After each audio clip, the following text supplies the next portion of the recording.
మీరు రౌడీజాన్ని అరికట్టి రేపు ఇలాంటివి లేకుండా ఉండాలంటే ప్రతి ఒక్కరు బయటకు వచ్చి ఓటు వేయాలి. ఇంతకుముందు అధికారంలో ఉన్న టీఆర్ఎస్ పార్టీ ఇలాంటి ఎలక్షన్ చాలా చేసింది, కానీ ఎప్పుడు చేయలేదు. నేను చూసినంతలో ఎప్పుడు జరగలేదు. ఫస్ట్ టైం నేను చూడటం. ఇట్లా ఉండదా అని ఇప్పుడే చూసాను. ఇన్ని సంవత్సరాలు ఎప్పుడు కూడా చూడలేదు. నా భర్త ఇన్ని ఎలక్షన్స్ లో ఉన్నప్పుడు కూడా ఇలాంటిది ఎక్కడా వినపడలేదు. స్టేట్ లో ఉన్న ఆపు రౌడీలు మొత్తం తీసుకొచ్చి పెట్టుకున్నారు.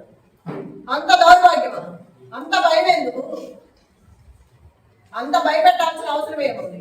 దయచేసి మళ్ళీ చెప్తున్నా, ఓటు హక్కు వినియోగించుకోండి. బయటకు వచ్చి ఇట్లాగే ఉంటే మళ్ళీ రేపు ఈ గోండా రాజ్యమే ఉంటది. మీరు కనుక పార్టీని గెలిపించుకుంటే రేపు మీకు అండగా ఉంటది. ఇప్పుడు ఏం జరిగినా నేను చూసుకుంటాను. ప్రజలందరినీ మీకు అండగా ఉంటా, మీ ఎంత వాళ్ళు నిలబడతా పార్టీ అండగా ఉంటది.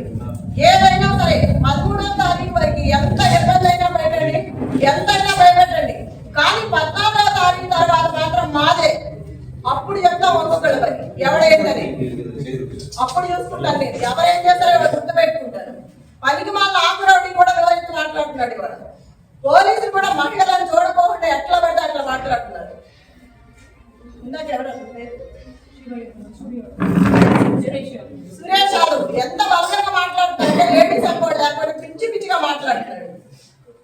ఎన్నికల కమిషనర్ కి నేను ఒక్కటే విజ్ఞప్తి చేసుకుంటాను. ఒక మహిళగా మిమ్మల్ని అడుగుతున్నారే, ఎంత చేస్తుంటే కూడా మీరు చూస్తూ కూడా ఊరుకున్నారు. ఒక మహిళని ఇట్లా చేస్తుంటే మీకు ఇప్పటికే తెలుసుంటాయి అని నేను దయచేసి మిమ్మల్ని అడుగుతున్నాను. ఒక కోరుతున్నాను, మీరు బయటకు వచ్చి జరిగేదేదో చూసి ఏది కరెక్ట్ గా ఉందో వాళ్ళకి చెప్పి అట్లా చేయించండి.